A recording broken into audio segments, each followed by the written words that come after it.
ที่นี่สถานีวิทยุกระจายเสียงแห่งประเทศไทยจังหวัดเชียงใหม่คลื่น AM 1,476 กิโลเฮิรตซ์ทำการส่งกระจายเสียงจากอาคารเลขที่ 49 ถนนประชาสัมพันธ์ตำบลช้างคลานอำเภอเมืองจังหวัดเชียงใหม่ทำการส่งกระจายเสียงตั้งแต่เวลา 5 นาฬิกาไปจนถึง 24 นาฬิกาเป็นประจำทุกวันค่ะและต่อจากนี้ไปขอเชิญคุณผู้ฟังติดตามรับฟังรายการต่างๆที่น่าสนใจของทางสถานีได้ตามลำดับค่ะ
วิทยุแห่งประเทศไทยให้ความรู้คู่ความสุข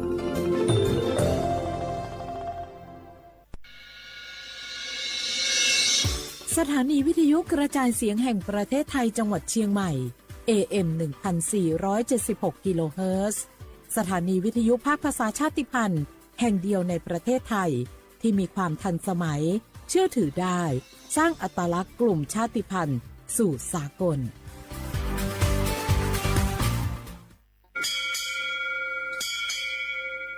อโบดาจ้า โอเบชเปอร์ เหมอซุงคา ก็ว่า ย้อซง อุดูธรรมา สถานีวิทยุภาษาชาติพันธุ์แห่งเดียวในประเทศไทย ทันสมัยเชื่อถือได้ แล้วพบกันที่ สวทเชียงใหม่ AM 1476 กิโลเฮิรตซ์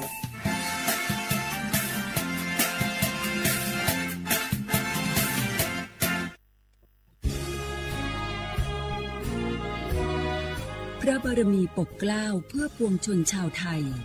จากพระราชกรณียกิจนานับประการที่พระบาทสมเด็จพระเจ้าอยู่หัวและพระบรมวงศานุวงศ์ทรงทุ่มเทพระวรกายทรงงานอย่างไม่เหน็ดเหนื่อยเพื่อประโยชน์สุขของประสบนิกร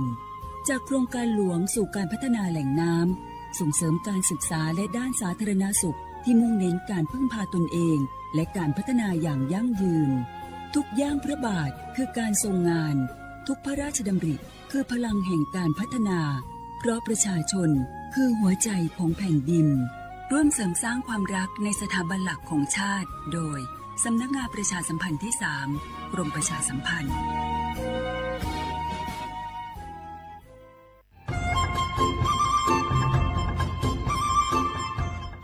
เจ้าอีจงหนาจะกึตินิ่งจังมงสวดเล่า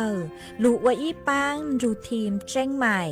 ชื่อปังเกลาเต้งเหม่งสวดต่อปูหาปังฟัวอาองพีเอ็มออจุดจื้อยอปูมั่วสวดต่อกุญแยกขอตือหามงจัวจอหนูจื้อกุญย้อจวนเต่าศูนย์อำนวยการหาตีไทยสวดต่อปูปังฟัวอาองกุญย้อจวนเต่าลู่เสงเจ้งใหม่ดาวมงเตาจัวตุมเบอร์สุตงศูนย์จื้อเปอีอยี่ศูนย์ยี่ลู่เสงเจ้งใหม่เตาเต่าจู้ใจตีไถเต้งเหม่งสวดเต่าปู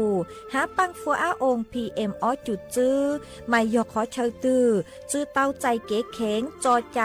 กวดเหลาเตาลุนเต่าตุแอฟไฟดีมาช็อตเหลาเนอจื้อหาเหลาจัวต่อเต้ช้างปัวเหลาหูเร่หูจอเหลาเต้ขยะเต้กินตรงขัวบลงขัวชัวชัวอย่างมาจื้อปูเหลาจื้อรอนูตีอีลูอีลินดูมงจูนูตีไปเจ้าอีลูจื้อลินดูชงอ้อเชงจื้อปัวเจ้าจัวยอเล่งตือเหลายัวเจ้าลูจื้อเจ้าเลจู้ใจ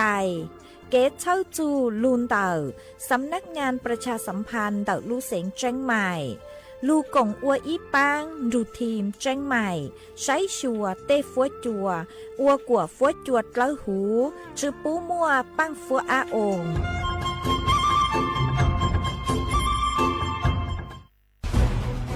ทุกคนเร็วๆทุกคนเก็บของเร็วๆแผ่นดินไหวแล้วแผ่นดินไหว เดี๋ยวพี่ เดี๋ยวก่อน จะรีบไปไหนเก็บของไปไหนพี่ เนี่ยพี่ดูในข่าวเขาทำคลิปมานะว่าจังหวัดเราเนี่ยแผ่นดินจะไหวพี่ยังไม่มีแฟนเลยเนี่ยกลัวตายมากเลยเนี่ยไม่อยากตาย เอ้าพี่ไปฟังข่าวปลอมมาอีกแล้วเหรอทำไมพี่ไม่ไปดูข้อมูลแผ่นดินไหวที่แอป Earthquake หรือว่า Thai Disaster Alert อ่ะเขาบอกข้อมูลหมดเลยว่าสถานการณ์แบบไหนระดับไหนต้องทำตัวยังไงบ้างอีกอย่างถ้ามือถือพี่ไม่มีเน็ตเนี่ยเขาจะมีเซลล์บอร์ดแคสส่งข้อความแจ้งเตือนมาที่โทรศัพท์พี่โดยตรงเลยพร้อมข้อปฏิบัติด้วยเหลือแค่พี่ปฏิบัติตามนั่นแหละ ต้องใจเย็นๆลงละขอบคุณมากไอ้น้อง โอเค รู้ทันสาธารณภัยห่างไกลความเสียหายด้วยความปรารถนาดีจากสำนักงานประชาสัมพันธ์ที่ 3 กรมประชาสัมพันธ์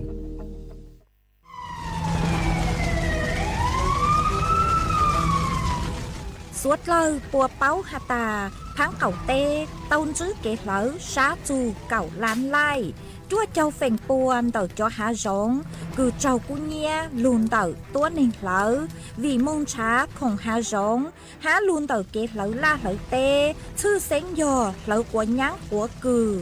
หนัวยออีลูเหาเป่าคืออัวจัวมั่วปังฟัวอาองพีเอ็มออจุดจื้อจอสึแท่งคืออัวจัวอยู่มั่วจู้ชายอจึนเดเสี่ยงจอกังมอโรคปอดอุดกั้นมะเร็งเปลิ้งเจหาปังฮือจือรงสถาบันวิจัยวิทยาศาสตร์และเทคโนโลยีแห่งประเทศไทยท้อเจอสวดเลาช้อเหลากัวฟัวจัวจงจัวสวดเลาดูลูกโครงการเตาอวนนโยบายเกตหลงเปาเกอวล่าอวเต้กวดช้อมมั่วปังฟัวอาองพีเอ็มอจุดจื้อเกเชอร์ลุนเดาสำนักงานวิจัยแห่งชาติ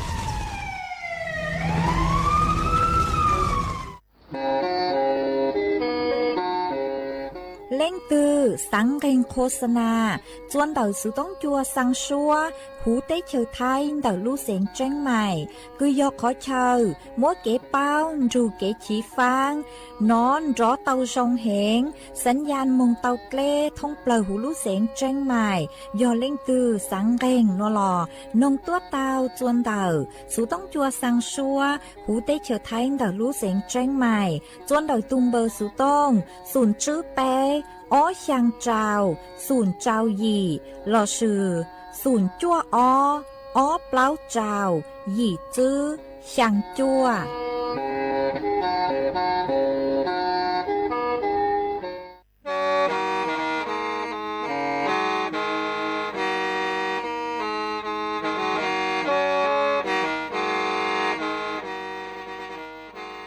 เดาหนัว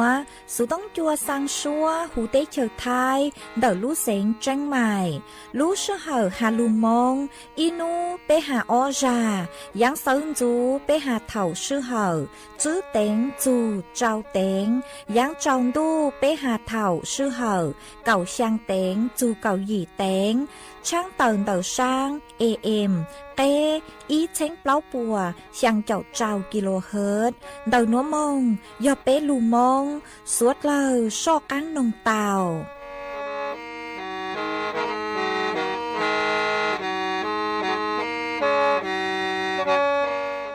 ย้อนทรงอีจงหนักจุกตินิ่งจางสวดเล่าจัวหนูวันอาทิตย์ตีเก่าจื้อรู้เป้ลินดูชงอ้อเช้งจื้อปัวเจ้าเจ้าจัวหนูนวลย่างจัวรู้เปล่าหลีงเรเนงเก่าช่างตูจ้ากือกางหนูนัวยอนนาจัวปีกีย่างจัวรู้เปล่าหลีงเรเนงเก่าหยี่ตูจ้ากือกางปีกียอนยูชงนัวยอนเนงชงเดาหนัวกูยอชัวเส็งว่างจงช้าตรกันจอนดูสูต้องจัวฮาลูมงเดาลู่เสงเจังใหม่ตัวนจื้ออีจงหนาจุกตินิ่งจางสวดเลยมาอวนได้หนัวช่างเต่าจัวสวดเลยเต่าเป้าหาตาเดาหนัวจัวเกาลู่ชัวเจียจัวสวดเลยเต่าหนอซื้อเอทอไปจอหนาจุกตินิ่งจางพงยืดสวดเลยกือเมงกังลูใช้ฮาลูนงย่อจวนเดาเพจเฟซบุ๊กมาทอเมสวดเลยปังจวนนากดไลค์กดแชร์อีเล็งอีแชร์ปูจัวเพจสวทเชียงใหม่ AM อีเช้งเปล่าปัวช่างเจ้าเจ้ากิโลเฮิรตซ์มาอวดจอมเตาจัวชัวเล็งชัวตูกือลุนรูย่ออวพงยูอวเกมากูหวังให้เจชาหตาสวดเลยยวนรูย่ออวพงยูอวเกเถ่าปีมงจูจัวเถ่าซาวเอจวนจื้อนัวจอกกังลูกกงเกลอเจจวนเดินดูสุต้องจัวฮาลูมงเดาลู่เสงเจังใหม่จื้อมองเตาว่าเจ้า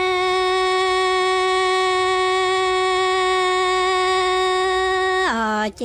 ลาโยกาคาโคตงโม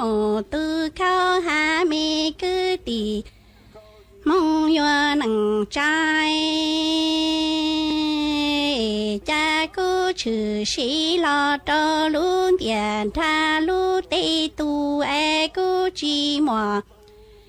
เนี่ยจีมัวจีจีดอลัวมัวลาลูเชิญเจ้านี่ตูตูกูเสียจีจือตาเอรงเนี่ยลอรงชงเอรงนูจอลอรงยงกูยามัวกูจอมีเกณฑ์จอเกณฑ์ชัวจอมีเกตีล้วนอูล้วนเกกาเสียจอลออัวมีป่า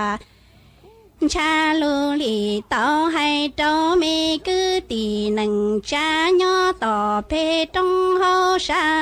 นี่ย่อจังตูปวนดออูชัวดาปอจากูชื่อชีลอตอลุนเตียนทาลุตีตูเอกูจีมัวเนี่ยจีมัวจีจีทอลัวมัวลาลูเชชอนี่ตูตูกูเสียจีจือตาย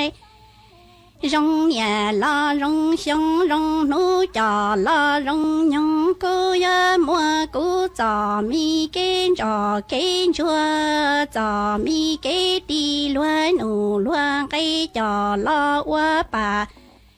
cha lưu lì tao hay cho mi cứ tì nâng cha nhớ tỏ bê trong hậu sai nì nhon răng tù buồn đau u xoa đờ nó mò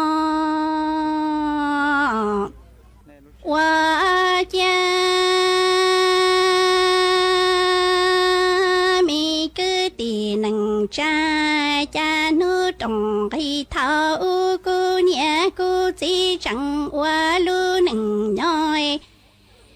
cha cô nhẹ cô chỉ chẳng cho môn chế gì nì mô so con cả gia lo bù cha nì lo tu chia cả gia nhỏ buông của lo ya cho mong chỉ rong cô nhẹ cô chỉ đã tua tan cho lại thiệt lý ta mua mình cô linh cô chua nó cho quả cho quả chỉ do một thở lúa tu cho phù thiên lo mà nu trong khi thao uế cha cô nhẹ cô chỉ qua lu nâng nhỏ chẳng cho môn chơi gì nì mô tu trẻ cả riêng nhỏ lo buông của họ tu con cả riêng lo bu cha lo nì vì họ cho mong chỉ rong cô nhẹ cô chỉ đã tua tan cho lại thiệt lý ta mua mình cô linh ổn chua nó ai yua cho của gì yua một thở lúa tu xóa phá tia lo mà mi cứ tìm mong tu nâng cha qua cha rồi nó cứ mình ổn linh ổn chua nó ai thiệt lý tao quả sáng yang môn ra cứ tề cứ lo tề thì lá nhoi cha nì mu nhỏ nô tua chi tao đây mò tua chi tao tao lo tề cứ tề thì chi xa soi nì sai cô mình ổn chua nó rong li tu chia lo tu chu cha yo mua phò lo chong chi rong phò cha tề cứ tề tí li mô lúa quay nụ lo quang cây mà mua cô mình ổn liên ổn chua nó muốn đâu nụ hắn đâu cây nhỏ mình ổn chua nó ai yua quả sinh yang môn ra cứ tề cứ lo tề thì lỡ nhỏ lo cha nì mô nhỏ nu lo chi tao đây mò lo chi tao tao nì chi yo luôn sai cho luôn yu luôn chong chi xa sâu chê che lúa yua sai mình ổn chua nó ai rong li tu chia lo tu chu lúa yua mua lo chong chi rong mua rồi nó tề cứ tề tí li mua mình ổn chua nó môn tao nụ tao cây tua qua cha chua nó ai yua quả sinh yang yua mô lì hậu cho châu thọ tia cú tề cứ yua tề thì ai cú nhẹ cú chỉ nì yu cú lo cản trái lo lúa li nói cha cú tề lộ chi tao mô cái lúa phía nhà chia tua tròn đầm ba lo tề cứ tề tí chi xa yua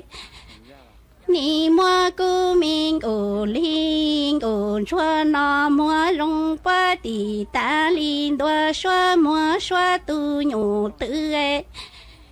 才说莫拉嘎热木一高，明古说那哎月过生阳木里。好草就他爹姑爹姑月爹爹爱姑娘姑子你有姑拉罗里那拉，家姑爹老知道木盖罗飞年节多长大爹老爹姑爹爹知三月。你莫古明古林古说那莫龙巴的大林多说莫说都牛的哎，才说莫拉嘎热多木一给啊，都都明古说那路些去走台。你三老爹姑寂寞了，都爹老家姑寂寞，娘寂寞，自己那落寞来路看鸟哎。我娘一些木的乱无乱给哎，里远木可以用路人哎，大里不到路把家被丢了。家那爱姑的知道那那老从知道一代隆中，大家不到路路差，你愿我么感谢到路路从爹愿每个地方都能摘。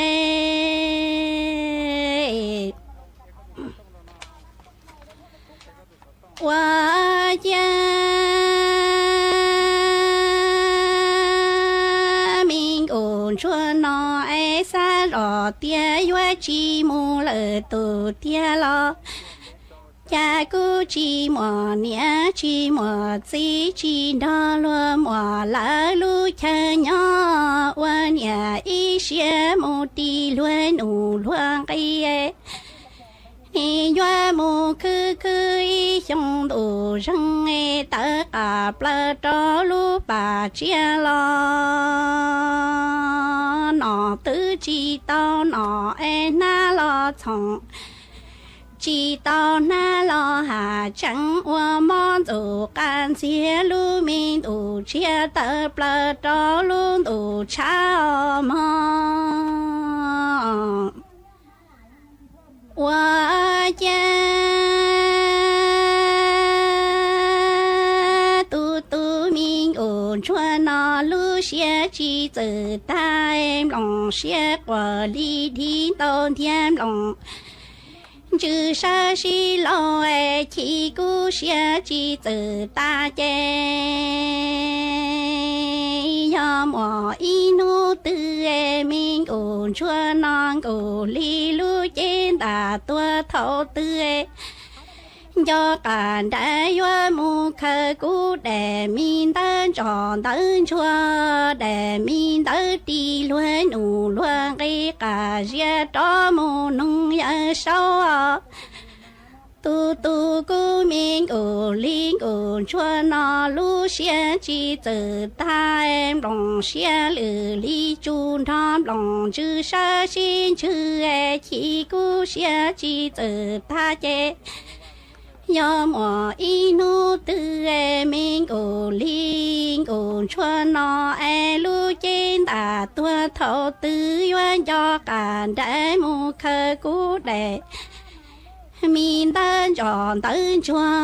的民的地乱怒乱给个热到木农样子这是我是主。里路没把我个搞住啊，让那这样个灵个， ชัวนอลูมีช้อนชัวว่าต้องย่างตีหลอดตีล้วนอูอมอจวนจื้อหนัวอยู่มัวอีช่างลูเป้าจะลูถังจัวเป๊สวดเลาเตาเป้าหาจูนเดาสัญญาณเตือนจัวเป๊สวดเลาเตาเป้าหาตาจ๋อปอเจหินปูนคือนึยอจวนเดาเป๊จอนช้างนึมงคู่จวนเดาเป๊ลูกเปล่าเตาเหงอัวจัวเป๊จือเป้าเป๊ตุเข่งมาจ๋อสัญญาณเตือนนึกูมัวเจ้าเลหนัวยอดเท่าตือคือมัวจ๋อหินปูนเราชื่อจ๋อปอเจอันยอจวนเดาเป๊จอนช้างมงคู่เตาจวนเดาเป๊ลูกเปล่าเหล่านุเจอยู่อัวจัวอยู่ลูกเปล่านึปีเฉาหนัวเจเท่าคือนึปีเฉาเหล่าเจจอนช้างนึยมงอยู่จือช้างเจ้าจวนเดาเป้ลูกเปล่าเจอยู่อัวจัวเตเท่าก็อัวเฮาลือเจก็อยู่คือเตาย่องหยี่แหงเลก้อนยินได้ซื้อแล้วก็อยู่จู่เตาสู้อีหยัวปลาจงอย่างเลอยู่คือเหงมาเตจาอยู่จือเป้าอยู่ตุแข้งหาตาเนยอสัญญาณเตือนเตเท่าเป้สังหาตายอเป้มั่วน้องยงเตาเหล่าเอชาเลอัวจัวเป้คือซื้อหาอย่างจวนจื้อหน่วยเจเท่าคือเป้จ๋อศูนย์ช้างนือสร้างจอนช้างมงจื้อเจ้าจวนเดาเป้ลูกเปล่าหน่วยเจอยู่อัวจัวก็มั่วอาการคือเจ๊งก็ลูกเฮาชาเตเท่านึกเจ๋งยีมงจวนแต่ก็จีกลางหาอยู่อัวจัวมั่วเป็นสื่อคืออัวจัวก็ม้อมงจวนแต่ก็ซื้อปือสร้างเหล่าตาวเตเท่าคือรู้ชื่อเหอคือก็มงเก๋ใช่แล้วชื่อเตเท่าอยู่มั่วเก๋จุนชูชักเครียดเหงหน่วยเจนิยมมั่วเจาะอาการจงเลนเตาเตาหาอย่างจวนจื้อหน่วยเจหาตาเท่าคือจอนช้างมงอยู่จื้อเจ้าจนแต่ก็ลุบเปล่าเจเนื้อหยัวมงกระตุ้นจัวก็ลุบเปล่าคลาผิดจังหวะอวดจัวอยู่มั่วอาการคือลูชาเชงฮะอวดจัวก็จะเลยเจ้ามัวเตเท่าเจอยู่ลูเจจะเลยเต่าฮืออย่างฮาตาจื้อมัวลูกหอเป่าเขาจื้อเลก็จะเลยอีเจเต่าฮือท้องเปล่าหนัวหาอย่างจวนจื้อหน่วยเจฮาตาเป้จ่อความดันเราชื่อเป้จ่อไขมันคือย่อจนเราอยู่รู้เจจะอยู่จะเลยจงอย่างเลยตีไถจือช่างเตาเหล่านึกจะเล่นยี่ปีเกียนเตาหนอหาอย่างต่อกั้งเกอนึกจะยอจ่อปัจจัยเสี่ยงเตาอย่างคือกูเตาหาตังหนัวลูรออีชื่อหนอชื่อเซ็งยอจ๋อต้นเฮงคือมัวน้องยงเปล่าเจ้าชงยีมงเหล่าคือจะเลยจะใช้ปลางหาหาเจงยอจ๋อคือเฮาหลวยแย่งหามัวตุมมอกังชื่อหามัวตุมมอนช้างชาหาหน่วยเจกู้ยจู่เตาเจงฟางจังหอเตาใจตูมอเปล่าเตามาจุ้งเฮาเกคือยัวตีท้ายหน่วยเจหาตาจ๋อคือมัวน้องยงเปล่าเจ้าชงยีมงเหล่าเจยัวเตามงชวนจวดประเมินความเสี่ยงเตาเกคือยัวมั่วตุมมอเปล่าเตามาเกตีไทยตุมมอหนัวนุเจยอเปยอยู่จู่เตานอเตอย่างคือมั่วกังเฮาเตอย่างคือมั่วจ้อเดาเข้าใจมั่วเปทางเดาเข้าใจนอลเปช้อนนอหาหยัวเตาออกกำลังกายสู้อยู่รู้เจกว่าเจ้าช่อหยัวชานสูชาเข้าใจฮัดช่อเฮาลวดเย้งหนอมากูหอมมัวจะหลูถังเลยหนัวจัวเป๊สวดเราเตาเป้าเลยหนัว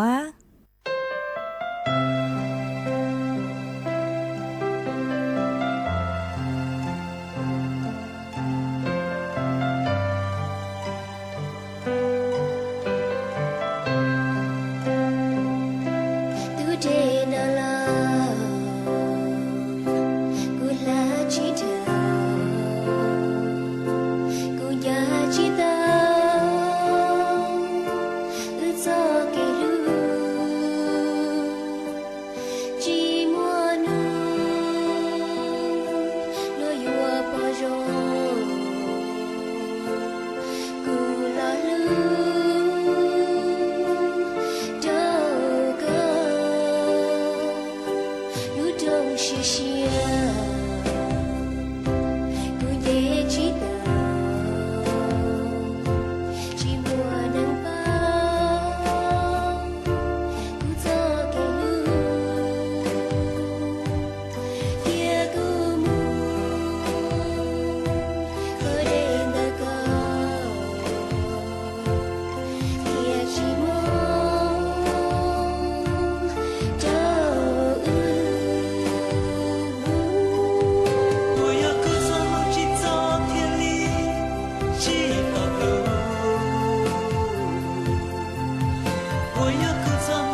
ca tha ya e ti ti mo la ca tha dân plăng rờ đau rung và nó nhớ đủ từng ca lia giò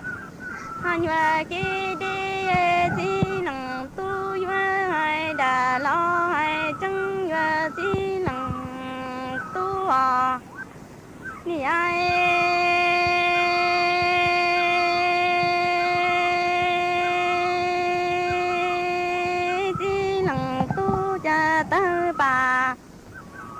ca tha ya e ti ti rò ri lò ca tha nha plăng ngờ đau rung và nó nhớ đồ chi tung ca lia giò hành và ki đi e ti lăng tu yua hai đà lo hai tia na ti lăng tu ho ni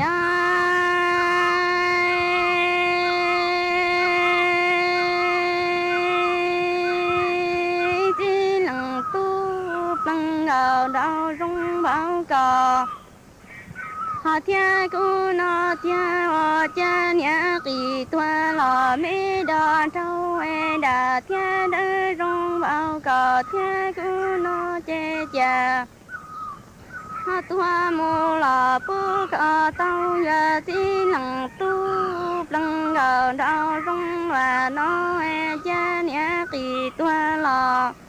họ mi đòn thua e đà thia đư rung bao cò thia cu nó chê chà tua mu lò pu cò yua chê nhà ru chê nhau và đi nghe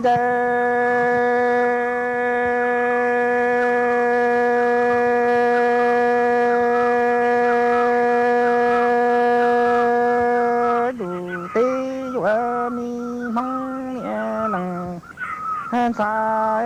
kha xe bơ lô la li na mi ca bê bư bơ đề ma bê ham bao la bư bơ ha sĩ plăng gạo đó cha hè rung bảo đi cò ha thiê cu na thiê nhẹ đà lo bao xe ta lấy rù đi rù bao xe xoay chè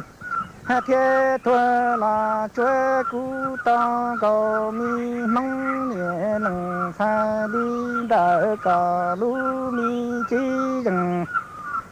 sa lu mi chi thuần cầu là mu quơ cu bò trâu cu cá mong đủ ha ti đủ mi mong nhẹ nằng sa nhẹ đà nằng hai kha xe ta nô đi cò ha thiê cu na thiê nhị ca bê bư bơ đề ma he bê ham bao la bư bơ cho e sĩ plăng gò đó hay rung bảo đi cò thiê cu na e nhẹ đà la bao xe tờ này dù đi dù bao xe ta hay sĩ nằng na chè ha thiê tua la sĩ nằng na chúa cu ta câu cò lu mi chi rừng ra lu mi chi thuần gò ha đi là một cu dinh về để cho cu ha ca mong sĩ nằng na nhẹ vừa bơ chén đủ tê đủ giờ mi nong mê sa la kha xe đủ lại đi này chi mà xe lại là chi mà xe si thiên thắng là trồng sông ha si ta trồng đông là một bờ đi cha nhẹ đã bao xe ta đây bao xe thuê nhẹ với ta đủ nông ta đi thảo tư cả nhẹ đi dân cha giàu cả thì mà đi dân cha lu cú nhẹ xa đi đỡ cò mà đi hơn thì chế sao chế ra đi dân tờ trồng cơ ship lại là một ra cú nhỏ mong đủ tin đủ lỡ tề năng tu đại xe kha xe lù lại đi này chứng là trồng hay xong là ha si tao trồng đông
ยอเปสาดีเตอลุเน่งจอนเย่มูจอลุเน่งมัวเนียจากลิขอเป็นชา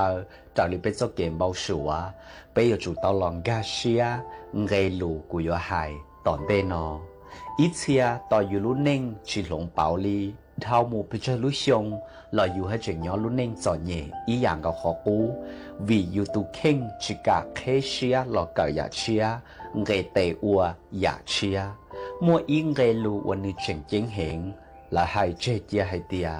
ไปอวลุเน่งย้อยอไปสาเตาอยาเชียเชียย้อจะเขาไปลุเน่งอวไปชิเตาดัวหล่อลีไปยอจูเตาเงเตอัวอยาเชียเชียอวไปยิงชิเตาเงเตอัวดัวหล่อลีตีอย่างเก่ายอนน้องนอก็เงเตอัวอยากกุกูตามุลีแต่สิก็สาเตาเต็งอยาเชียชื่อสีย้อจะเขาก็ลุเน่งเจก็ตูเข่งก็โจมเบาชัวแล้วสิก็โจยอีตัวที่หนึ่งวือละซื้อวิชิมัวอีน้องตื้อให้เตียก้องเกเตอวยากูจอตูจิปือกูเจ้าเกสากูเอก็ลุ้นเน่งอยู่หลงเป๋ามูตัวยาเชียมูตัวยาจงเตายาลินดาขอเจงเจ้งอวไปยาจูเตาหลอกเก่าน้องนอเตาหลอมลงน้องนอยอขอใจจ๋าเดาจะที่หนึ่งมัวเนียเทียจอดเย่ตูที่หนึ่งอวมัวเนียnữ xã hay tiền nữ lúa họ pia do đó chỉ nữ bao tránh thiên minh lợi hay tiền nữ xã tàu lúa neng mua nhia lì trà lúa chế bó nhia của nữ mua yom bảo lì trà trên nữ đánh nữ lúa họ pia do lúa lo chấp lợi thiên lúa chỉnh chỉnh chấp lợi thầu nương ghê tê ua mù có cho nữ lúa họ pia lì ó xiong bế xiong là chỉ trí xiong nữ yếu cho trâu xia ghê tê ua chỉnh nữ yếu tàu sợn gió là nữ yên cả sợn gió vì hệ tiền nữ tụ khen nữ sai nữ lúa họ pia lo cha nữ cho kế sợn gió lại chỉnh nông no nữ yếu tàu mù khứ có tàu ít khó nhia lòng ghê bén ua ít tụ thình đại tàu mù có cho nữ lúa họ pia nữ no phê ná phê nữ khứ cha khó cú là nữ yên cả vì nữ bỏ hay tiền nữ lúc họ pia lo thì chỉnh chính cha nữ do kế khứ đã lại giờ linh đạo chỉnh nữ yếu tao uo li cha lo cú si bèn nữ mù có cho nữ lúc họ pia chỉ ít nông tư nữ mù cho luôn nên rong trả li nữ do kế bao sủa thì trả li nữ lúc họ pia nữ tính chia lạiแต่สิจะที่เน่งว่าอยู่ให้จึงมูจิตเอาจ่ออยู่ลูกหอบเพียแล้วสิอยู่ให้จึงย้อนลูกเน่งจ่อเย่อยู่ยิ่งมัวลูกหอบเพียจงลูกหอบเพียลอดตีอย่างเก่าอยู่มัวเจ้าเกณฑ์ชาวตีอย่างเก่าแต่สิน้องนออยู่ชิมัวอยู่ลูกหอบเพียเต็งวัวอย่าลอดชับเปล่าจึงจริงชับเปล่าย้อนจะหาอยู่เน่งยาลินดาวเท่าก็มูเจ้าก็ลูกหอบเพียลูกเน่งจงก้อนชาวดาวหลังให้เตียก็อย่าจุกเต้าเฉินจ่อเนอก็อยู่ว่าสายเดียวโอ้อยู่เฉินจ่อเบาเลยเนาะกูคือลิคือมูว่าเรียกว่าเตะหลอดตัวคือเจ้าเลยให้จึงก็เต้าเฉินจ่อที่อ่ะเก่งดำเลยหลังให้เดียวก็อย่าจุกเต้ามูเก่าขอนอขอต่อก็อยู่สาวก็รู้เสียให้เดียวโอ้มูเก่าเรามูแต่สิมูติสิเก่าเจียยัวจะอยู่สายเดียวอยู่ตัวเข่งย่อยตัวที่นิ่งจั่วเก่าชิเต้ายัวหือเจการเลียเจก็จุละแล้วให้ก็มูเกเป็นอีอย่างได้ชีเจ้าก็จะเก็บเป้าก็จุ่มมัวอีคอนเนี่ยมูเกเป็นแล้วก็อยู่ให้เดียวอยู่จ่อเย่อยู่จิมัวเนี่ยที่คืออยู่ละจิเต้านอให้จะอยู่มัวเนี่ยมูเกเป็นแต่นอว่าได้ชีสู่มัวขอนเนี่ยนอจะมูหยวนได้นอรงดัวยอลินดาอยู่ป่อให้เตียยาว่าอยู่ว่าตุเทงได้มูจออยู่ลูกหอบเพี้ยนเดอลอชาอยู่ลูกหอบเพี้ยว่าอยู่เต็งเจียละอยู่ป่อเตาเดี๋ยวจะเต็มเม่งเดอเนื้อลอชาอยู่ลูกหอบเพี้ยละเจนงนออยู่เทลีจูอยู่เทลีจิกะละอยู่เทียจอกาละย้อนลูกเน่งจอดเย่เจนเท่ามูพิเจอชงเราอยู่ลูกเน่งย้อนหอกปูซื้อvì hệ tiaอยู่ใช้อยู่ลูกหอบเพียหนึ่งเมชาจอดเต็มเม่งเทียจอดถึงได้โอยมุจออยู่ลูกหอบเพียละกูสาให้ดับเบิลดาวhệ tiaย้อนจะหองเทียเตนอชิมัวอีหยาได้ชีว่าก็อยู่เตาหล่อดาวลีสุดชัวหยาก็อยู่จุดเตาเทเต็งหยาหมูเจก็เทเตาเต็งหยาจอกตาหล่อซื้อเจ๋งน้องนอก็จิกาเทเต็งหยาก็เตาหมูจอลุ้นเน่งมัวเนียลุ้นเน่งหัวก้อนชาลอยหยาก็อยู่เตาเทnữ do hay tia lúc nên chọn nhẹ, hoặc có yêu chủ tao ú tao thế mù cho nông tua, giờ linh đạo nhớ cho là khó có sải hay để có yêu sải ú, có mù cho lúc nên mua nhia, lọ có yêu thế ú nhớ cho lúc nên chọn nhẹ, thọ trái xia cho số lên, đời nó cũng yêu chi sành qua. Ê chẳng đủ yo lo tư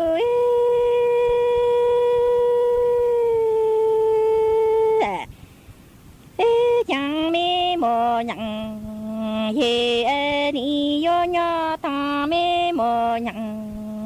ye lệnh tha lệ phước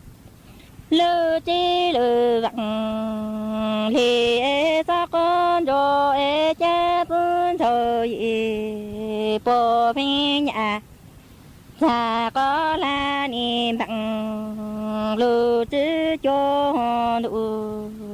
yo lô tư à ê chẳng mi mò nhặng ye ni yo nho ta mi mò nhặng ye lệnh na lệ tư lư chi lư vặng li e sa con cho e nhà bún thọ ye bò phi nhà ta có la niệm bằng lư chữ to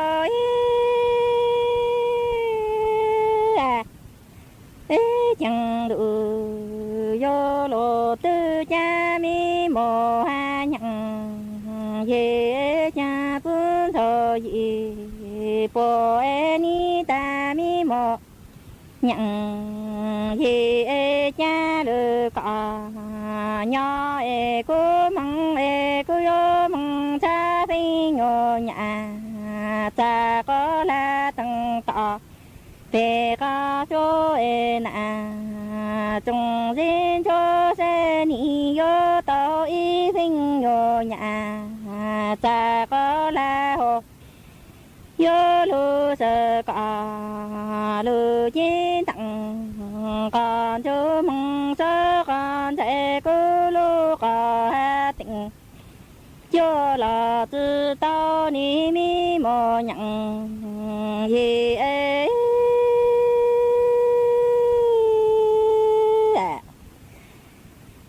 chẳng mi mô nhặng ye cha lư cọ nho e cu ni yo măng cha phi nhọ nhà ta có la tăng tọ bê ca số e na trong dễ tu se ni yo tọ y phi nhọ nhà ta có la lu sơ cọ lu chiến tặng con chú mong sơ con trẻ cứ lu cọ tình ye là tự tao ni mi mô ha nhặng ye cha bún thọ ye bồ e yo mong e yo mong o lô lụ con tọa tờ phi căng e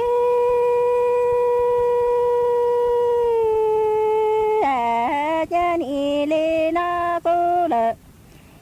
dụ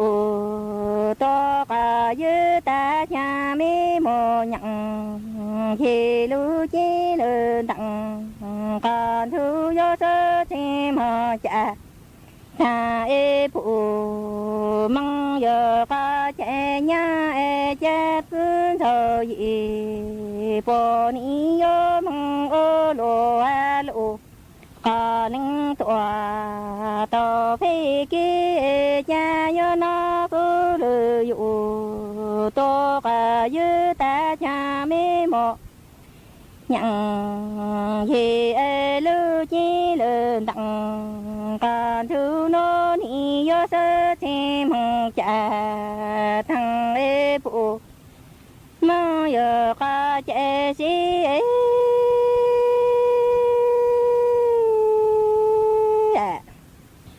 cha bún thọ ye bồ ni ô ta tu trụ ca la lư ha na tu ne cây e cha mi mô ha nhặng ye yo tu phụ mong giờ ca trẻ tha thơ tu tị sinh hộ cha yo ya bún thọ ye bồ ni ô tu trụ tu ni li e cha mi mô nhặng ye yo tu tha phụ mong giờ ca trẻ tha thơ tu tị sư e cha bún thọ ye bồ e ni yo ta tăng ca sa lu tu chi e zun cho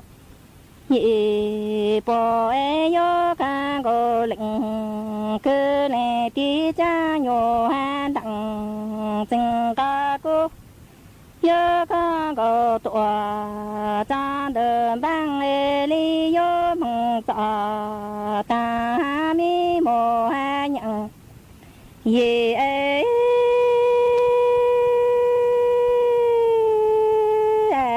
cha de ya mi mo nhang ye ni ta pun cho ye po e tang lo e ku cha ya nu lang ka zu la zu mo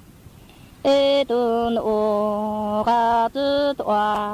tu zu cho e nyo cho tang ku le ji tong ye ka nu jo e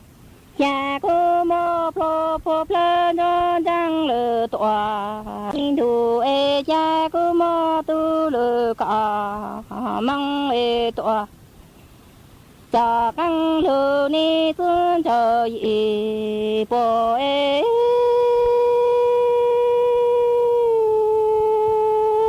căng lô e cô ta nhà lũ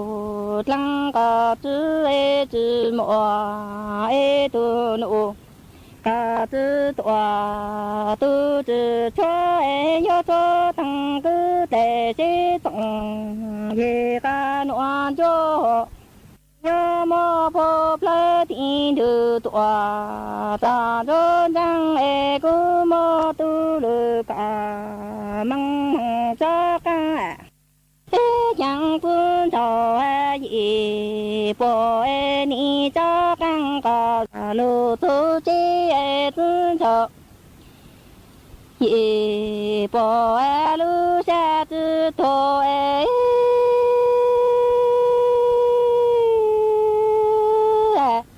ni yo lên cho tăng am lòng thằng sư sư e yo sư lư tị tô càng ca e cho ni cho ma dồn đủ ca tha mi mô he nhang ye e ca thăng sa hồn u yo lo tư e zun cho yi bo ha lu sa tu to zun cho yi bo e ga la ta be ga cho e na lu ga chung cho e zun cho yi bo e yo tin cha tam long tong su su e ni su lu ti cho càng cao lý cho ma đồ đủ càng ra ta mi mô ha nhận gì tị cả lăng lơ hồ đời nó do hai lu sĩ thọ do hai giờ bê lu nành mông nhỏ tỏ trong thiết tê hậu hạ cho lò xá giờ mông lu nành đầu bột xanh cho giá ta lò bê mông giờ hãy nành sĩ lu nó sĩ bu thiết hậu sĩ chế khơ của chế cụ sĩ ban rồng khơ của lồng sở đời cổng xe kế sĩ ba một thua lu rò chỉ hãy giờ khó kế xả khi mua tàu đi phải sở đời nó mua giấy cho bu sở đời dài giờ mua hai mà giá đu thâu chỉnh rong thâu nè nu nỉ nó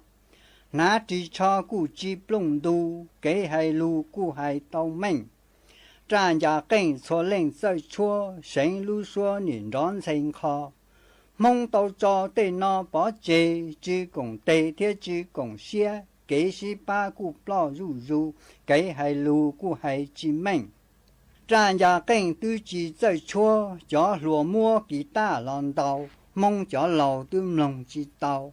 đó hai trâu mong chua lu rò mua lò sai hai lu chỉ mình trong đầu lên chỉ bao lu mong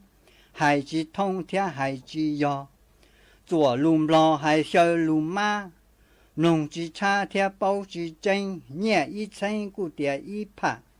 nhẹ y và cụ địa y mình lo lu chỉnh đưa hai chỉ yo lu thay lo đưa hai chỉ thông hai lu trong cụ địa lu tao nhẹ chỉ bao chỉ chỉ cụ bao lo lu tao cụ hai địa lai 左路太古海之门，梦路能要容里闹。要只靠梦路越不越木叫对马说给，越木给马说路海。他被害路梦个命，梦路能贴只不木，梦叫路贴里要错个地梦。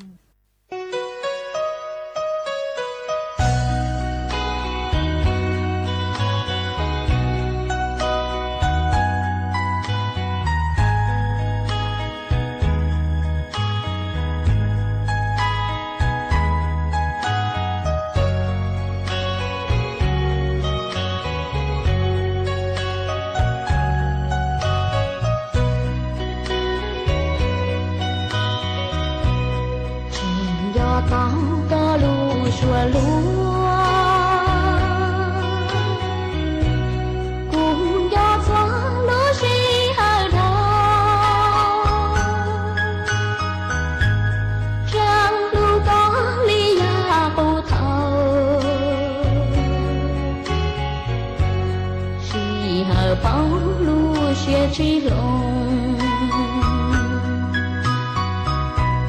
tu nhon trong mơ con yuan dài nu buồn trái trái buồn tu ya si cú nhon chi mùa tu li gạo nung nhon chi mùa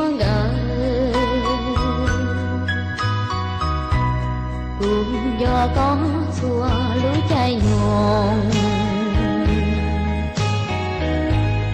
do run trong chỉ plong đua xì và bự trăng hậu bỏ xuống dia nhông có kia có lưu cũ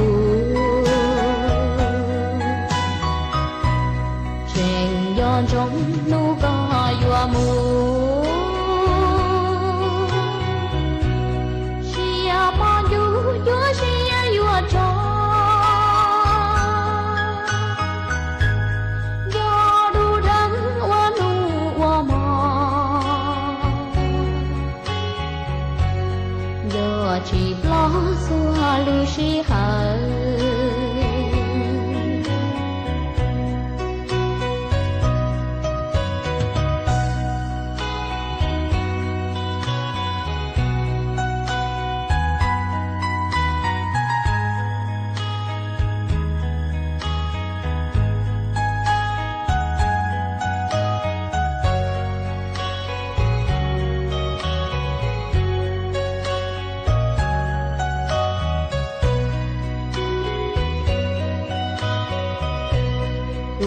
do con xua lối chạy nhồn do run trong chỉ plong đua xì và bự trăng hậu bỏ xuống dia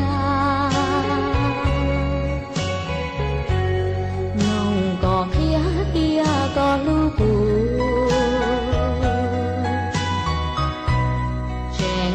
trong nu có trò lo sang ta có cái gì là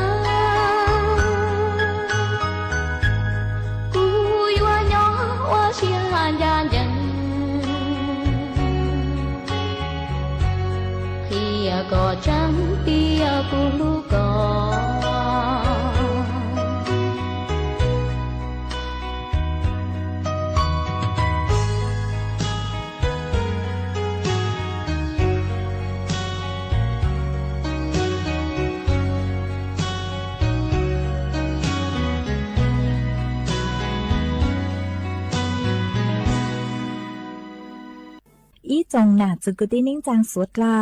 รู้ชื่อเหากูตื้อยัวตังเล่าว่าจงดาวจะเมชัวชัวเล็งชัวตูกือเมลูปังจัวจังกังดูสุต้องจัวฮัลลูมงดาลูเสียงจังใหม่ลุนรูย้ออัวพงยูอัวเกเถ่าปีลูจูจัวเถ่าซาวเจกูจวนจื้อเมมเบาเลนัวซื้อเอเป้หมังตะกังลูซึ่งจื้อกลัวจนเดินดูสุต้องจัวฮัลลูมงดาลูเสียงจังใหม่เท่าซึ่งจูรู้ชื่อเหอจื้อเต็งจูเจ้าเต็งเท่ายังเจ้าดูรู้ชื่อเหอเก่าช่างเต็งจูเก่าหยี่เต็งอวดจงดาวย้อจงสวดเล่า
สถานีวิทยุกระจายเสียงแห่งประเทศไทยและเครือข่ายทั่วประเทศเสนอข่าวต้นชั่วโมงรู้เร็วรู้จริงเกาะติดทุกสถานการณ์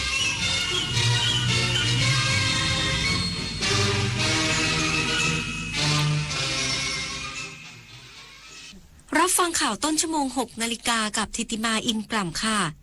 การประชุมสภาผู้แทนราษฎรนัดแรกวันนี้จะมีวาระเลือกประธานสภาผู้แทนราษฎรและรองประธานสภาอีกสักครู่กลับมาติดตามรายละเอียดค่ะเพื่อนจะรีบไปไหนสตาร์ทรถทิ้งไว้ก่อนเดี๋ยวขึ้นไปเอาของบนออฟฟิศแป๊บนึงหยุดเลยสตาร์ทรถทิ้งไว้เปลืองน้ำมันนะแค่ไม่กี่นาทีเองพลังงานไม่หมดโลกมั้งคำว่าแค่แป๊บเดียวของทุกคนรวมกันหมายถึงพลังงานมหาศาลที่ถูกทิ้งไปเปล่าๆเลยนะจริงด้วยนึกว่าเรื่องเล็กแต่มันเรื่องใหญ่กว่าที่คิดอีกนะเนี่ยร่วมกันประหยัดพลังงานเพื่อประเทศชาติและโลกของเราข้าราชการคือพลังขับเคลื่อนประเทศภายใต้นโยบายรัฐบาลดิจิทัลพัฒนาบริการภาครัฐเพื่อประชาชนให้รวดเร็วเข้าถึงง่ายและเป็นธรรมด้วยปณิธานซื่อสัตย์ต่อหน้าที่ยึดมั่นความดีมีจิตมุ่งบริการสืบสารงานเพื่อปวงประชาทุกภารกิจยึดมั่นหลักธรรมาภิบาล1 เมษายนวันข้าราชการพลเรือนร่วมทำงานด้วยหัวใจเพื่อประเทศไทยที่ก้าวหน้าและยั่งยืนวิกฤตพลังงานวิกฤตตะวันออกกลางวิกฤตพลังงานเชิญชวนคนไทยประหยัดไฟฟ้ากันตั้งแต่วันนี้เริ่มง่ายๆปิดไฟที่ไม่ใช้ปิดเครื่องใช้ไฟฟ้าที่ไม่จำเป็น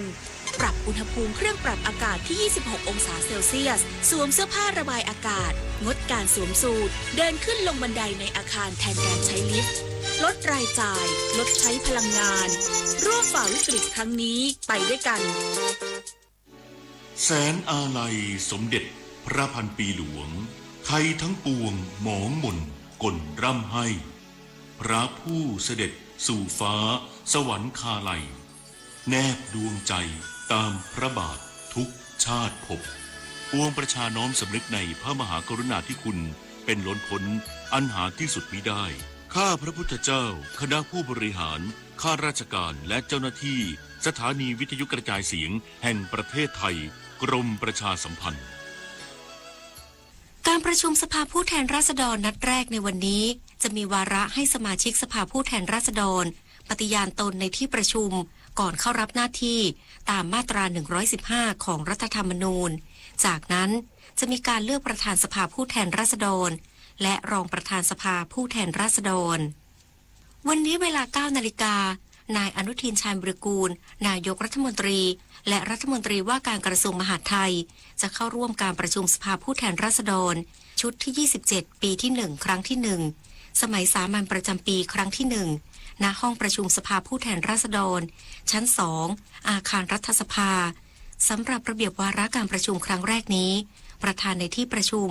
ได้แจ้งต่อสมาชิกสภาผู้แทนราษฎรให้ปฏิญาณตนก่อนเข้ารับหน้าที่ตามมาตรา 115 ของรัฐธรรมนูญแห่งราชอาณาจักรไทยจากนั้นที่ประชุมจะดำเนินการเลือกประธานสภาผู้แทนราษฎรและรองประธานสภาผู้แทนราษฎรเพื่อทำหน้าที่บริหารการประชุมและกำกับการทำงานของสภาในวาระต่อไปการประชุมครั้งนี้ถือเป็นการเริ่มต้นวาระใหม่ของสภาผู้แทนราษฎรชุดที่ 27 ซึ่งจะมีบทบาทสำคัญในการกำหนดทิศทางการทำงานของฝ่ายนิติบัญญัติในปีแรกของการดำรงตำแหน่งสถาบันการเงินพร้อมปรับบทบาทรองรับความท้าทายเศรษฐกิจโลกยึดหลักแก้หนี้ครัวเรือนเสริมสร้างความมั่นคงระบบการเงินไทยนายปิติตันทเกษมประธานเจ้าหน้าที่บริหารธนาคารทหารไทยธนชาติจำกัดมหาชนหรือ TTB กล่าวว่าเศรษฐกิจโลกมีความผันผวนจากความไม่สงบเศรษฐกิจไทยยังมีปัญหาเชิงโครงสร้างหลายด้านขณะเดียวกันพฤติกรรมผู้บริโภคที่เปลี่ยนแปลงอย่างรวดเร็วจากการเปลี่ยนแปลงของดิจิทัลความท้าทายเหล่านี้สะท้อนว่าระบบการเงินไทยกำลังอยู่ในช่วงเปลี่ยนผ่านธนาคารจึงต้องปรับบทบาทจากผู้ให้สินเชื่อมาเป็นพลังสำคัญที่ช่วยเสริมศักยภาพให้ลูกค้าสามารถยกระดับชีวิตทางการเงินผ่านบริการที่สะดวกปลอดภัยและเฉพาะบุคคลมากขึ้นไม่ว่าจะเป็นการแก้ปัญหาหนี้ครัวเรือนและการเข้าถึงสินเชื่อที่เป็นธรรมการสนับสนุน SME และกลุ่มฐานรากสอดรับกับนโยบายการเพิ่มขีดความสามารถในการแข่งขันของ SME ซึ่งเป็นเส้นเลือดใหญ่ของเศรษฐกิจไทยและการขับเคลื่อนด้วยเทคโนโลยีและนวัตกรรมทางการเงินสอดคล้องกับแนวทางการผลักดันประเทศไทยสู่ยุคดิจิทัลทรานส์ฟอร์เมชันความยั่งยืนและธรรมาภิบาลสอดรับกับเป้าหมายความยั่งยืนของชาติและข้อตกลงระดับสากลช่วยสร้างความเชื่อมั่นให้นักลงทุนต่างชาติและเสริมภาพลักษณ์ความมั่นคงของระบบสถาบันการเงินไทยซึ่งภาพรวมทั้งหมดช่วยเสริมความแข็งแกร่งให้เศรษฐกิจไทยจากฐานรากลดความเหลื่อมล้ำในการเข้าถึงสินเชื่อนพศรแก้วคำรายงานจังหวัดนราธิวาสเดินหน้าขับเคลื่อนเศรษฐกิจชายแดนหลังประเทศมาเลเซียเห็นชอบปรับเวลาเปิดด่านชายแดน3จุดสำคัญเพื่อเพิ่มโอกาสทางการค้าการท่องเที่ยวช่วยหนุนเศรษฐกิจฐานราก นายบุญช่วยหอมยามเย็นผู้ว่าราชการจังหวัดนราธิวาสเปิดเผยถึงผลสำเร็จในการขับเคลื่อนเศรษฐกิจชายแดนที่เร่งผลักดันการขยายเวลาเปิดด่านพรมแดนไทยมาเลเซียหลังภาคธุรกิจในพื้นที่สะท้อนตรงกันว่าเวลาเปิดปิดด่านคือหนึ่งในข้อจำกัดสำคัญต่อการจับจ่ายใช้สอยและการเติบโตของเมืองชายแดนล่าสุดมาเลเซียเห็นชอบให้ปรับเวลาเปิดด่านทั้ง3จุดสำคัญได้แก่ด่านรันเตาปัญญังที่เชื่อมกับสุไหงโกลกด่านภูกิจปูงาที่เชื่อมกับปูเกตาและด่านเปิงกาลันกูโบที่เชื่อมกับตากใบ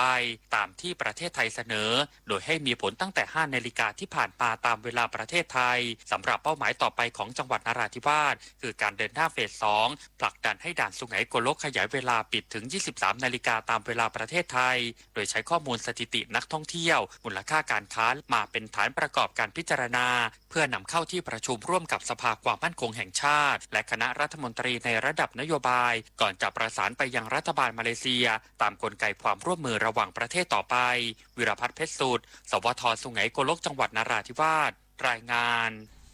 รู้ปิดรู้ใช้ร่วมใจประหยัดพลังงานจบข่าวทิติมาอินกลัม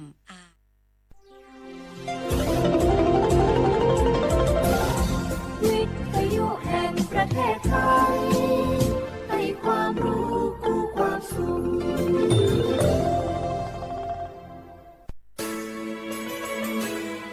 สถานีวิทยุกระจายเสียงแห่งประเทศไทยจังหวัดเชียงใหม่ AM 1476 กิโลเฮิรตซ์สถานีวิทยุภาคภาษาชาติพันธุ์แห่งเดียวในประเทศไทยที่มีความทันสมัยเชื่อถือได้สร้างอัตลักษณ์กลุ่มชาติพันธุ์สู่สากล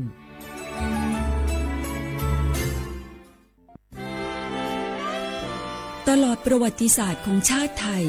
พระมหากษัตริย์ไทยทรงเป็นพลังศรัทธาทรงทำนุบำรุงและอุปถัมภ์ศาสนาให้เป็นหลักยึดเหนี่ยวจิตใจของประชาชนเป็นแนวทางในการดำเนินชีวิตด้วยความดีงามศาสนาสอนให้คนไทยรู้จักคุณธรรมความดีและความสามัคคีช่วยประคองจิตใจในยามทุกข์เสริมพลังใจในยามเผชิญอุปสรรคเป็นรากฐานสำคัญของสังคมด้วยพระบารมีแห่งพระมหากษัตริย์และศาสนาอันเป็นที่พึ่งทางใจคือพลังศรัทธาที่ล้อมรวมคนไทยทั้งชาติสู่ความมั่นคงสงบสุขและยั่งยืนตลอดไปร่วมเสริมสร้างความรักในสถาบันหลักของชาติโดยสำนักงานประชาสัมพันธ์ที่ 3 กรมประชาสัมพันธ์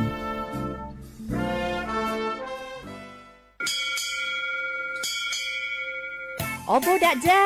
โอมิชเปอร์เหมอซุงคาคว้าคว้าย้อซงโอดูธรรมาสถานีวิทยุภาษาชาติพันธุ์แห่งเดียวในประเทศไทยทันสมัยเชื่อถือได้แล้วพบกันที่สวทเชียงใหม่ AM 1476 กิโลเฮิรตซ์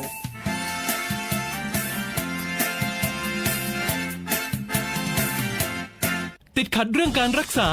ไม่รู้จะใช้สิทธิบัตรทองยังไงไปที่ไหนได้บ้างต้องการร้องเรียนร้องทุกข์มีคำถามมากมายเกี่ยวกับการใช้สิทธิบัตรทองสอบถามได้ที่สายด่วนสปสช1330โทรฟรี24ชั่วโมงตอบทุกคำถามให้คุณรู้ทุกเรื่องเพื่อไม่พลาดทุกสิทธิการรักษาข่าวดีของคนที่ใช้สิทธิบัตรทองหรือบัตร30 บาทเมื่อเจ็บป่วยเล็กน้อยใน16อาการเพียงยื่นบัตรประชาชนก็รับยาได้ที่ร้านยาใกล้บ้านที่มีสติ๊กเกอร์ร้านยาคุณภาพของฉันให้บริการดูแลอาการเจ็บป่วยเล็กน้อยจะปวดหัวปวดข้อเจ็บกล้ามเนื้อมีไข้ไอเจ็บคอปวดท้องท้องเสียหรือผดผื่นคันเข้ารับบริการที่ร้านยาได้แล้วเภสัชกรจะคัดกรองอาการเบื้องต้นรับยารักษาตามอาการไม่เสียค่าใช้จ่ายใดๆสอบถามเพิ่มเติมสายด่วนสปสช1330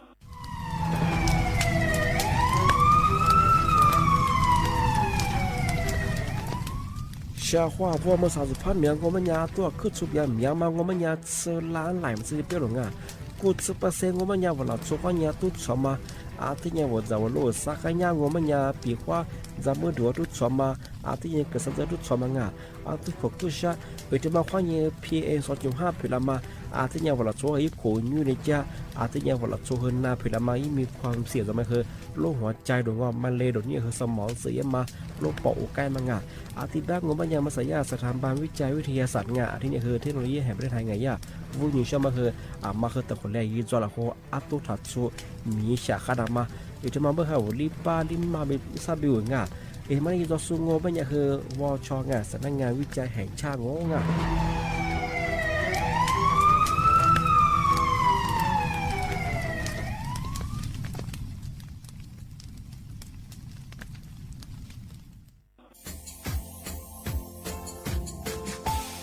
ชาว่าบราวถึงมาปีใหม่อาทิตย์ซึกตาจินชามองมันยังไงมุสาจังหวัดเชียงใหม่ค่อยถึงมาปีใหม่ปากไก่ฝรั่ง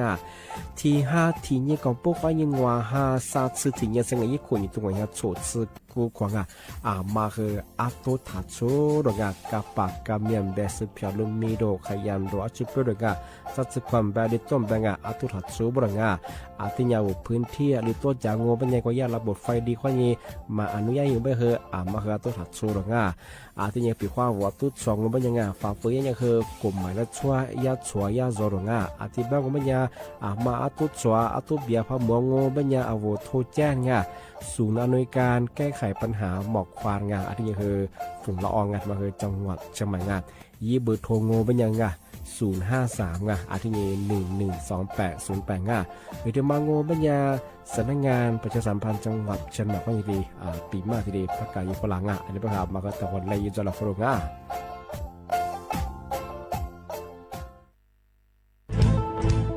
เชียร์ว่าบุกมาสนใจลงโฆษณาทาสถานีวิทยุกระจายเสียงแห่งประเทศไทยจังหวัดเชียงใหม่สถานีวิทยุของมันยังยี่เสียคือเสือที่นี่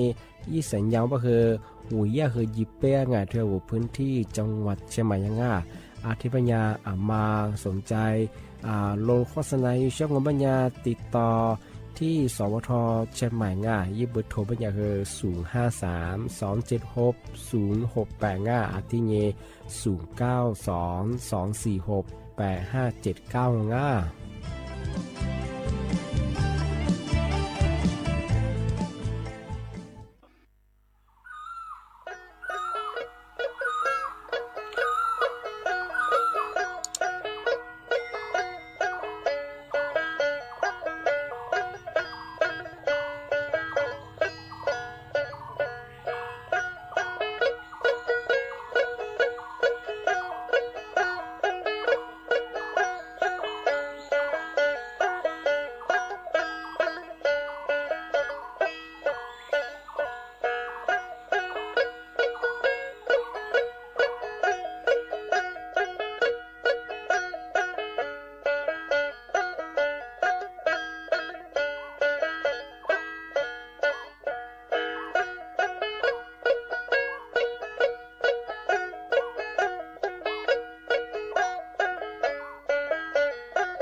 เสียว่าบุละข้อควางอ่ะอเมซา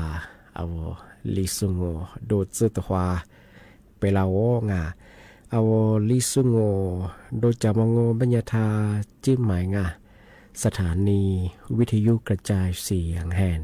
ประเทศไทยจังหวัดเชียงใหม่ว่าโดจ้างาเอาวิทยุมือจามงโอบัญญายีระบบยา AM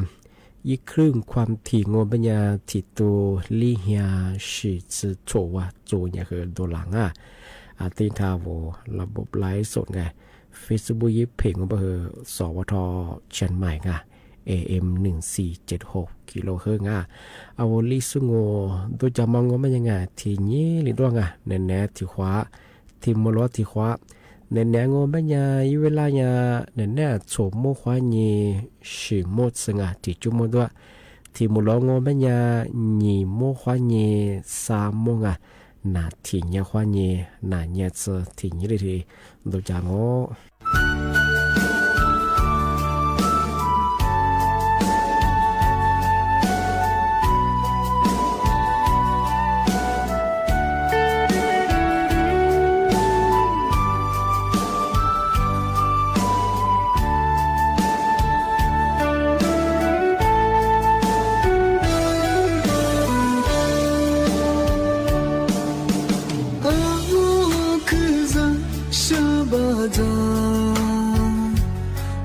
trẻ thơ nung lấy ngua màu mà đa bê tơ máu khi nhỉ bê gu mà đa cô vô lô chi lô tê khờ sư gia bê su mà chê dô sư nê vô khu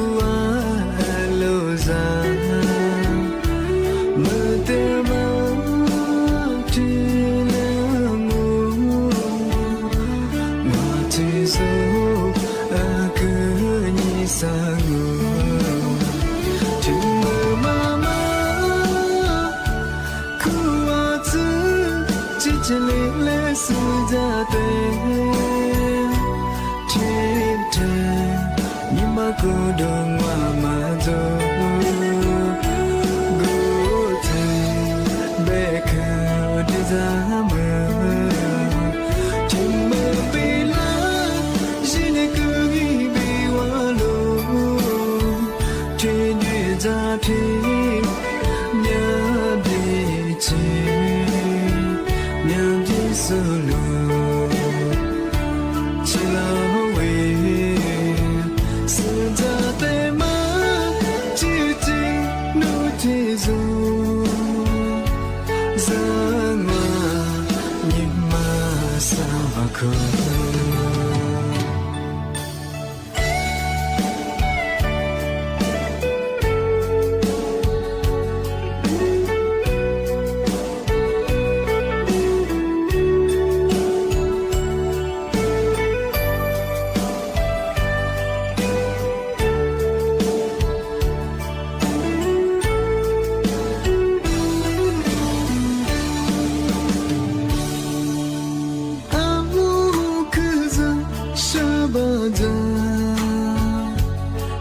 trẻ thơ nung lấy ngua màu mà đa bê tơ máu khi nhỉ bê gu mà đa cô vô lô chi lô tê khờ sư gia bê su mà thế dô sư nê vô khu ra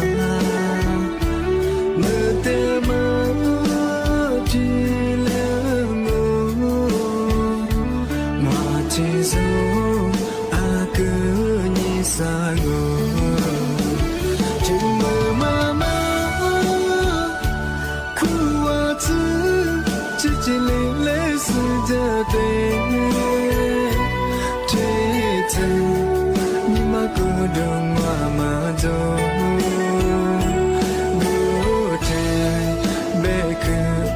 ra mơ tình mơ bị lá chỉ để cứ nghĩ bị hoa lô trên đi ra thêm nhớ đi chơi nhớ đi solo chỉ lâu sự ra tê má chỉ chỉ nụ thế rồi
啊，小伙娃，他妈的像我们家老耍，小伙娃做怕别们家老耍在过和人老耍们家嘛怕别人家嘛比人嘛生哎，老耍怕别人家嘛和哦，老耍别人，特别别老耍米说呢哦，老耍的们家，然后咱也需要发了，一直没别过后发了别人，这个俺们的是小伙娃，老耍米意思叫个叫老耍说个怎么背嘛，说怎么啊？特别别没得干哎嘛，我兄弟得别哦，特别嘛。老耍那屋去哎，老耍体面特别的高，he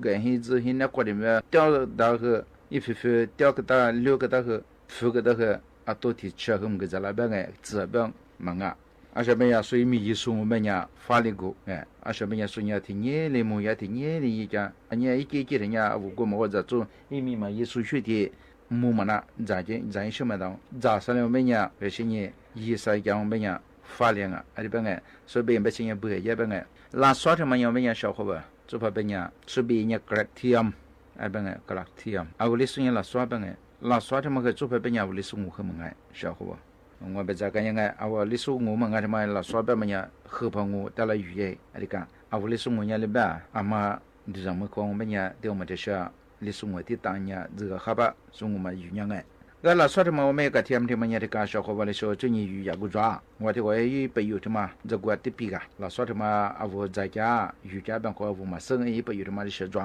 啊我伢咱们我操，我偏个咱边个，那这地咱边，花绿咱边，特别别米子裤子，那这个多子差不多多子的也手抓，就我个说边么，我个的和啊去户口，老说的嘛样个，这旁边伢阿拉里提咱们和老说么我在边伢，这个咱们不么去当个。他们我们家小伙伴的讲，老耍他们一鱼呀，古早别们哎，一不有他们家调到，老耍夏天嘛，我们家哎，老耍一多的嘛，老红家，你们拿他们来去改当啊？哎，是呢，我一洗澡啊，啊，我拿出一洗的嘛，我们一吃的嘛，一苦苦当哎，一洗澡过嘛，我一掏我一没地了嘛，学地了，啊，我们来去个吃个吃多样啊，这边哎，哎，现在嘛的时候我们家我一洗，啊，说我们嘛的一试哎，一洗澡我一个包装的那个腊肉，啊，他妈我吃很不是来对当啊，说的边哎，他妈的时候一吃那个哎，一吃 cholesterol， 啊，他妈那个改了，啊，他妈一吃个啊。是呢呀，triglyceride 啊，他妈个入烧了，是呢黄疸路黑，啊我特别别拿出去换那个嘛，我们呀，你妈他妈一时那个背吃啊，啊我真黄疸皮啊，啊他妈是一改一嘛入烧啊，啊是边就嘛老烧的嘛，可长没了烧下的嘛，一改我们呀，一时的嘛日啥，一记啦日啥我们呀，啊我你妈他妈个的根本话一们呀一那么皮，哎，啊我是一时日啦，啊他妈日啥不吃哎，一时早啊，我也拖的我小伙伴比话哎，啊我也早起早装备呢，一可以没怕地里我们呢，哎呀，一他妈几苦和一个都样嘛，我们呢，但做都样啊，啊是被可吃大些哎，哎对我专业对嘛的，啊我是咋个听我哎，就也拖个也咋个嘛一个话，乡里让我们呢，啊也没都要和没一个啥的都上啊，啊这边哎都上啊，啊他妈不做专业，老说他妈一下去干哎，而是呢拿来干嘛哎，小伙伴，马连他妈来去干到，个天他妈老说他妈一苦啊，我们呢山提子装嘛哎，啊他妈马连他妈来干啊，山他妈我们一米 nitrosamine。啊，你帮哎，啊，这提子嘛，我们也所谓提啥子过，因为说提水么，当嘛哎，啊，他们也马来他妈一拿来改大了，所以帮哎，小伙伴，他们和说别不是马来他们和人话吃不是干当啊，小伙伴，我觉得我哎，比话老说他妈这个一些老说些话吃不是干么的别，我话吃不是嘛，别你把你只话这个不一样，啊，我觉得马来嘛中哎。你看，啊，我看的怎么，我马来做那时候他咋个哎？而且你啥子的，怎么一般种小伙伴的嘛，跟人们啥说，是你对你我们也个老说的嘛苦啊，这呀不太一不明我最近是你弗朗哎啊，一个人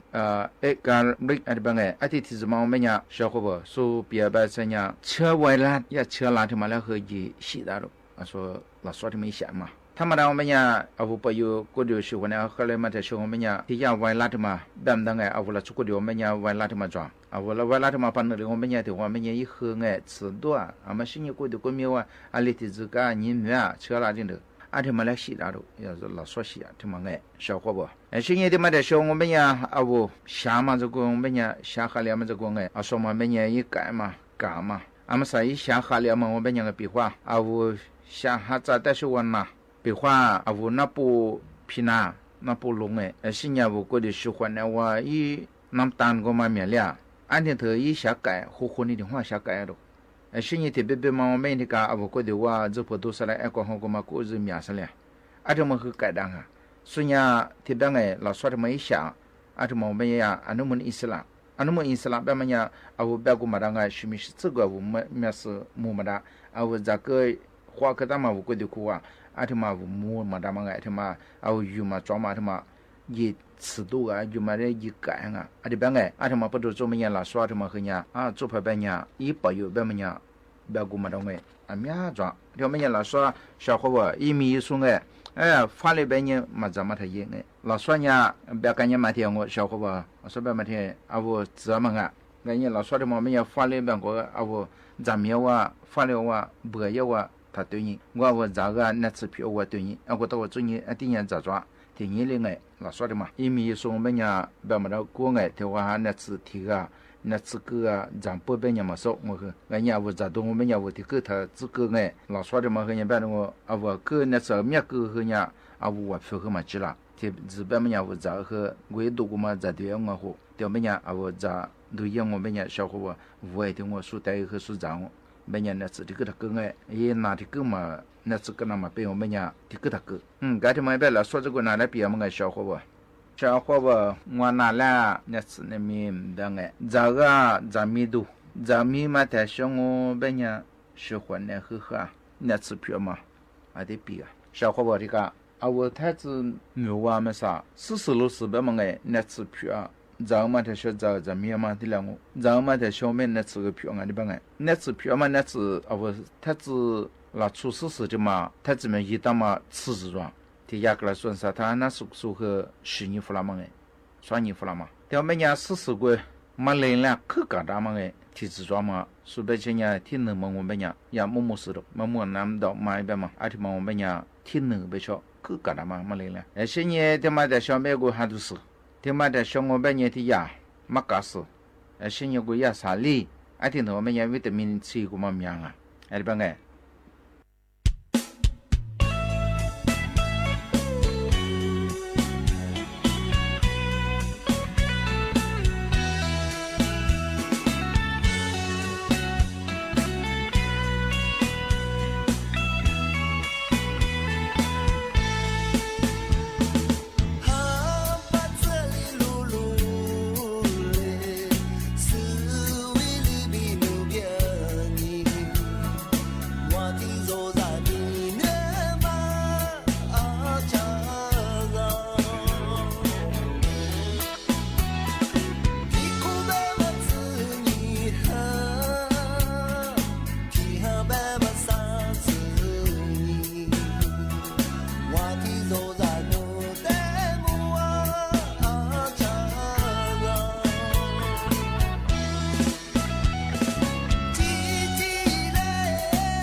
这是你，我被我的我在褪色，我体肉你马苦过，如皮的我，好比梦是你，一丝让我在之间我，听你若念，如的我自我罗色。在这个你，我落的吗？一个可怜你，你是让我你马上路。我女你，努力个个你，努力你也是个个，我落掉嘛女你也，你母。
ที่เพียคาที่หัวเบ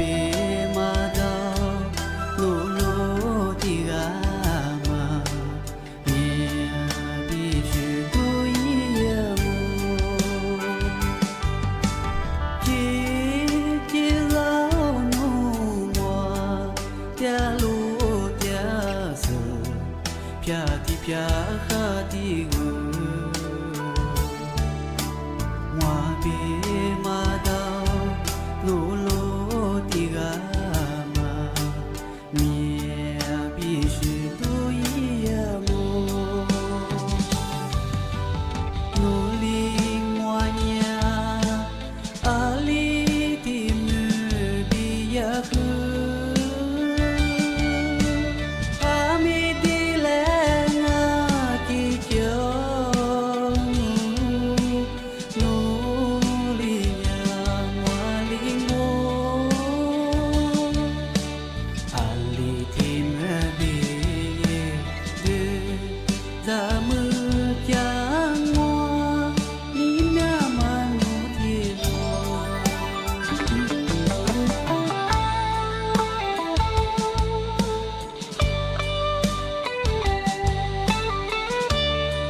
小伙伴，我拿了早都运动个这个有个喜欢的很嘛，这个有个那次票嘛，这个地皮个。他们我们也小伙伴，安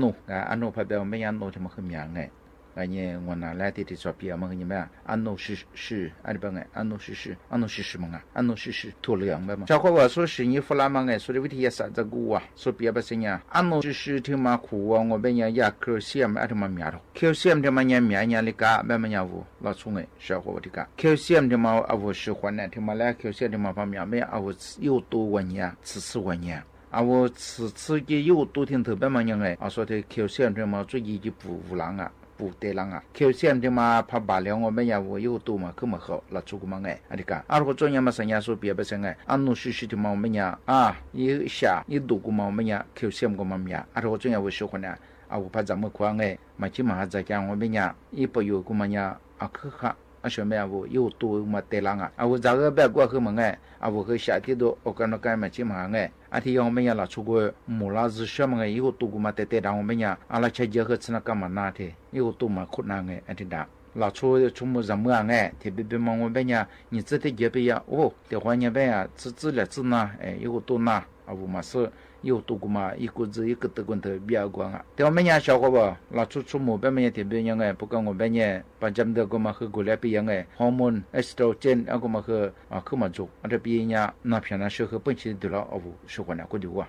这个，他们不都中面小伙吧，说别别像哎，按弄他妈比划，我一辈子我们呀咋发了，家子别下咋办哎，哎人家只下大学书，也印查。人家只吃他们哎，他们装啊，他们带豆腐带豆，天天提交都没看呀，没黑了啊。他们那个人说别不成哎，天天提交嘛，别人我这个人天天做么关系去过这样，天天豆，天们也不要面装啊。小伙不，我和他们这都面哎，弄这个，他们在说我和你别我小伙不过人家装，人家来无了没了经商没样哎，说。同了他妈一俺你只下他们哎，一包个嘛，我大个都是那来天天交哎，天天个没少。是呢，我也靠饿慢慢和我大家咋和嘛行哎，现在我和别的也这么靠，说这么靠别嘛家这个咋和个多个嘛行。现在我和别也路的，是呢女人呢。俺他妈叫个咋叫个多和嘛些，他们和哈是的这个他们没有小伙吧，说没呀我喜欢的哈路，老出边没呀喜欢的哈我们呀是那次有嘛兄弟我听年龄那是后年几家嘛，不像我喜欢的一下他妈喜欢的去嘛等喜欢的他妈去嘛哈说我中年我后年几家嘛，那次那还聊嘛今年我喜欢的等我们家小伙我的比较我过的苦我俺们的快一大没去得我当我们家是原嘛一个面是的这的了嘛的应该俺家我别觉得听你嘛来到我里头多嘛也嘛得一起多个我们家是个这样天每天我过的我呢我喜欢的他们和阿拉到里头干嘛的多嘛嘛一下嘛做的陪陪起来那的那你把那个提的了他们那边拿别嘛那偏那是这个小伙吧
生，你我是妻子过一多少来活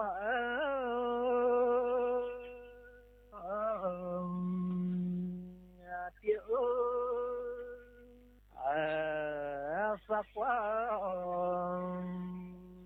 也难忘来觉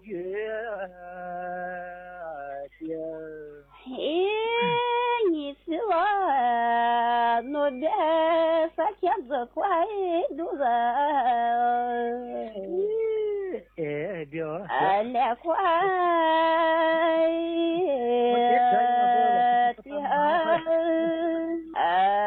也快都是来个的哦，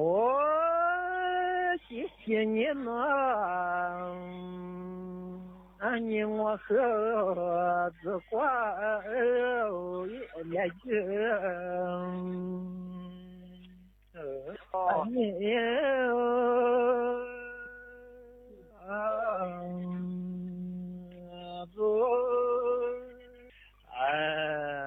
子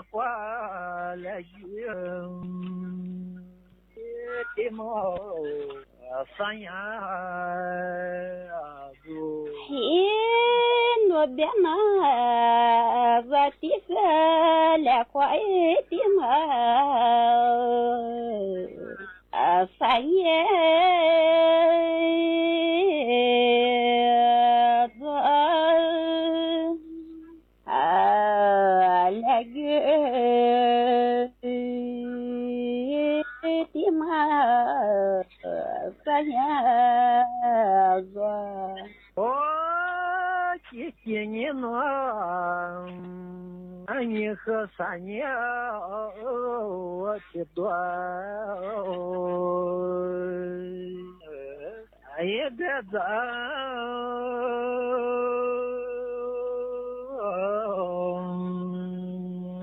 老。三呀也的苗多钱了，你是我的三爷多，别在。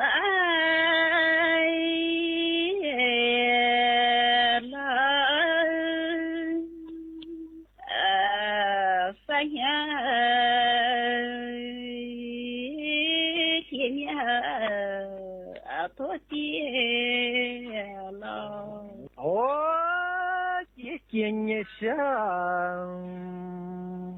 我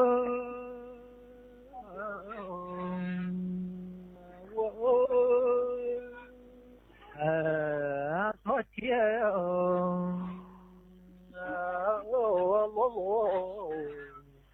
撒花我。嘿，你是我努力的在梦子乖我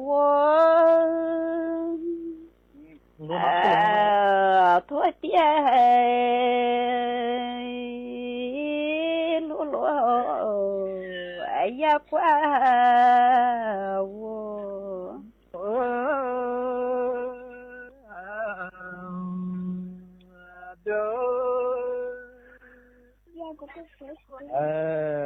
也讲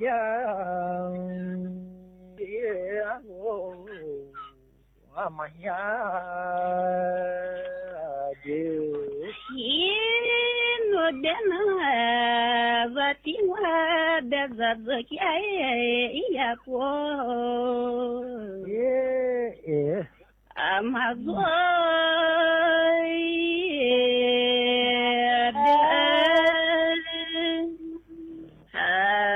也讲阿罗阿妈呀。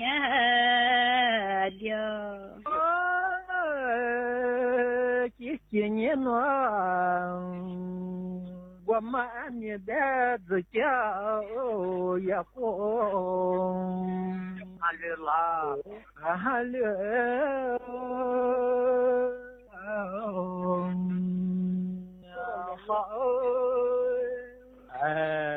也讲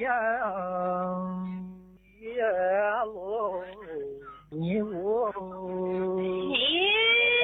我的那你和这家不和，还有。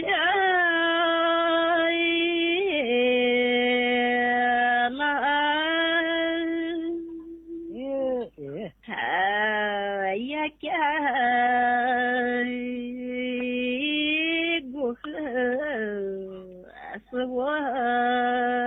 了，我谢你上，你别这个怎么的呢？马上。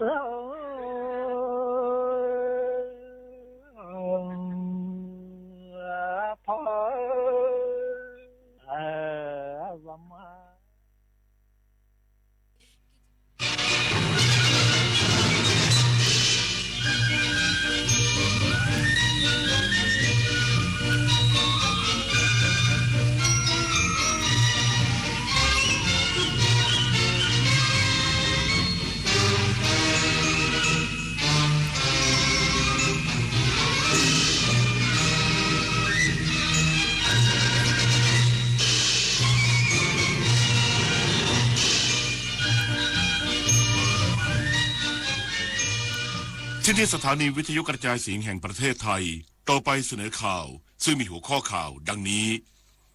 พระบาทสมเด็จพระเจ้าอยู่หัวและสมเด็จพระนางเจ้าพระบรมราชินี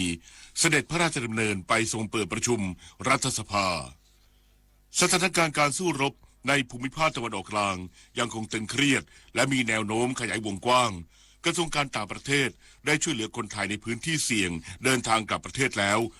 591คนผู้นำสหรัฐเรียกร้องให้ประเทศต่างๆส่งเรือรบเข้าร่วมปฏิบัติการเปิดเส้นทางการเดินเรือในช่องแคบฮอร์มุสสุพนิดาเกตทองผ่านเข้ารอบชิงชนะเลิศในการแข่งขันแบดมินตันเวิลด์ทัวร์ซุปเปอร์300โยเน็กสวิสโอเพนต่อไปเป็นรายละเอียดของข่าวพระบาทสมเด็จพระเจ้าอยู่หัวและสมเด็จพระนางเจ้าพระบรมราชินีเสด็จพระราชดำเนินไปทรงเปิดประชุมรัฐสภาวันนี้เวลา 17:07 นาทีพระบาทสมเด็จพระเจ้าอยู่หัวและสมเด็จพระนางเจ้าพระบรมราชินีเสด็จพระราชดำเนินโดยรถยนต์พระที่นั่งจากพระที่นั่งอภรสถานพระราชวังดุสิตไปทรงเปิดประชุมรัฐสภาณห้องประชุมอาคารรัฐสภาเขตดุสิตกรุงเทพมหานครโอกาสนี้พระบาทสมเด็จพระเจ้าอยู่หัวพระราชทานพระราชดำรัสเปิดประชุมรัฐสภาเพื่อให้สมาชิกรัฐสภาทุกคนน้อมใส่เกล้าใส่กระหม่อมและยึดถือเป็นแนวทางในการปฏิบัติหน้าที่เพื่อประโยชน์สุขของประชาชนบัดนี้การเลือกตั้งสมาชิกสภาผู้แทนราษฎรได้เสร็จสิ้นลงและมีการเรียกประชุมรัฐสภาพุทธศักราช 2569 แล้วข้าพเจ้าขอเปิดประชุมรัฐสภาตั้งแต่วาระนี้เป็นต้นไปขอให้ท่านทั้งหลายผู้จะปฏิบัติหน้าที่นิติบัญญัติแทนประชาชนทั้งประเทศยึดถือความถูกต้องและประโยชน์สุขของประชาชนเป็นเป้าหมายสูงสุดการหารือใดๆที่จะมีขึ้นในสภาแห่งนี้จะได้ดำเนินไปในวิถีทางแห่งรัฐธรรมนูญและสำเร็จผลเป็นประโยชน์แก่ประเทศชาติและประชาชนอย่างแท้จริงขออำนวยพรให้การดำเนินงานของรัฐสภาเป็นไปด้วยความเรียบร้อยและขอให้ทุกคนมีความสุขความเจริญโดยทั่วกันรัฐพิธีเปิดประชุมรัฐสภาถือเป็นพิธีการที่สำคัญของประเทศไทยที่มีการปกครองระบอบประชาธิปไตยอันมีพระมหากษัตริย์ทรงเป็นประมุขและเป็นธรรมเนียมปฏิบัติ ที่สืบต่อกันมาแต่โบราณเสมือนเป็นการประกาศให้ประชาชนได้ทราบว่าจะมีคณะบุคคลเข้ามาทำหน้าที่เป็นตัวแทนของประชาชนในการบริหารปกครองประเทศโดยพระบาทสมเด็จพระเจ้าอยู่หัวในฐานะประมุขของประเทศเสด็จพระราชดำเนินไปทรงเป็นองค์ประธานและพระราชทานพระราชดำรัสเปิดประชุมรัฐสภาสำหรับการเสด็จพระราชดำเนินทรงเปิดประชุมรัฐสภาในครั้งนี้เป็นไปตามที่คณะกรรมการการเลือกตั้งได้จัดให้มีการเลือกตั้งสมาชิกสภาผู้แทนราษฎรเป็นการเลือกตั้งทั่วไปเมื่อวันที่ 8 กุมภาพันธ์ 2569 และได้ประกาศผลการเลือกตั้งสมาชิกสภาผู้แทนราษฎรทั้งแบบแบ่งเขตและแบบบัญชีรายชื่อเรียบร้อยแล้วเมื่อวันที่ 4 มีนาคม 2569 ซึ่งรัฐธรรมนูญแห่งราชอาณาจักรไทยได้บัญญัติให้พระมหากษัตริย์ทรงเรียกประชุมรัฐสภาและทรงเปิดประชุมรัฐสภาเพื่อให้สมาชิกได้ประชุมเป็นครั้งแรกภายใน 15 วันนับแต่วันประกาศผลการเลือกตั้งซึ่งที่ผ่านมาพระบาทสมเด็จพระเจ้าอยู่หัวและสมเด็จพระนางเจ้าพระบรมราชินีเสด็จพระราชดำเนินไปทรงเปิดประชุมรัฐสภาเมื่อวันที่ 24 พฤษภาคม 2562 ณ ห้องประชุมวิเทศสโมสรกระทรวงการต่างประเทศเขตราชเทวีและอีกครั้งเมื่อวันที่ 3 กรกฎาคม 2566 ณ ห้องประชุมอาคารรัฐสภาเขตดุสิตกรุงเทพมหานครและในวันนี้จะมีการประชุมสภาผู้แทนราษฎรเพื่อเลือกประธานสภาผู้แทนราษฎรและรองประธานสภาผู้แทนราษฎรนายศิโรจน์แพทย์พันธ์เลขาธิการสภาผู้แทนราษฎรเปิดเผยว่าการประชุมสภาผู้แทนราษฎรชุดที่ 27 สมัยสามัญประจำปีครั้งที่ 1 ในวันนี้จะเริ่มตั้งแต่เวลา 9 นาฬิกาโดยจะให้สมาชิกสภาผู้แทนราษฎรปฏิญาณตนก่อนเข้ารับหน้าที่ซึ่งเป็นไปตามรัฐธรรมนูญมาตรา 115 จากนั้นจะเข้าสู่ขั้นตอนการเลือกประธานสภาผู้แทนราษฎรซึ่งจะเชิญสมาชิกที่มีอายุสูงสุดที่เข้าร่วมประชุมมาทำหน้าที่เป็นประธานชั่วคราวสำหรับขั้นตอนการเลือกประธานสภาผู้แทนราษฎรจะมีการเสนอชื่อโดยต้องมีผู้รับรองไม่น้อยกว่า 20 คนจากนั้นให้ผู้ได้รับการเสนอชื่อแสดงวิสัยทัศน์ประมาณคนละ 10 นาทีก่อนลงคะแนนเสียงแบบลับแต่หากมีการเสนอชื่อเพียงคนเดียวจะได้รับการเลือกทันทีเมื่อเลือกประธานสภาผู้แทนราษฎรเรียบร้อยแล้วจะเลือกรองประธานสภาผู้แทนราษฎรซึ่งใช้วิธีและขั้นตอนเดียวกันหลังจากนี้เมื่อพระบาทสมเด็จพระเจ้าอยู่หัวมีพระบรมราชโองการโปรดเกล้าโปรดกระหม่อมแต่งตั้งแล้วจึงจะสามารถเข้าสู่ขั้นตอนการนัดประชุมสภาผู้แทนราษฎรเพื่อเลือกนายกรัฐมนตรีต่อไปเมื่อสภานะครับได้มีการเลือกประธานสภาผู้แทนราษฎรและรองประธานสภาผู้แทนราษฎรแล้วเนี่ยครับเราก็จะต้องรอมีการโปรดเกล้าโปรดกระหม่อมลงมาก่อนในการแต่งตั้งประธานสภาและรองประธานสภาผู้แทนราษฎรก่อนถึงจะดำเนินการต่อไปการดำเนินการต่อไปก็ต้องเป็นการเลือกบุคคลผู้สมควรเป็นนายกรัฐมนตรีซึ่งในขั้นตอนนี้ครับท่านประธานสภาผู้แทนราษฎรท่านจะเป็นผู้ดำริว่าจะมีการเลือกในวันไหนสำหรับการประชุมสภาผู้แทนราษฎรเพื่อเลือกประธานสภาผู้แทนราษฎรและรองประธานสภาผู้แทนราษฎรในวันนี้สถานีวิทยุกระจายเสียงแห่งประเทศไทยความถี่ 819 กิโลเฮิรตซ์ในระบบ AM จะทำการถ่ายทอดเสียงการประชุมจากชั้น 2 อาคารรัฐสภาถนนสามเสนแขวงถนนนครชัยศรีเขตดุสิตกรุงเทพมหานครตั้งแต่เวลา 9 นาฬิกาเป็นต้นไปสถานการณ์การสู้รบในภูมิภาคตะวันออกกลางยังคงตึงเครียดและมีแนวโน้มขยายวงกว้างกระทรวงการต่างประเทศได้ช่วยเหลือคนไทยในพื้นที่เสี่ยงเดินทางกลับประเทศแล้ว591คนส่วนลูกเรือมยุรีนารีที่ยังสูญหายอีก3คนอยู่ระหว่างการติดตามค้นหา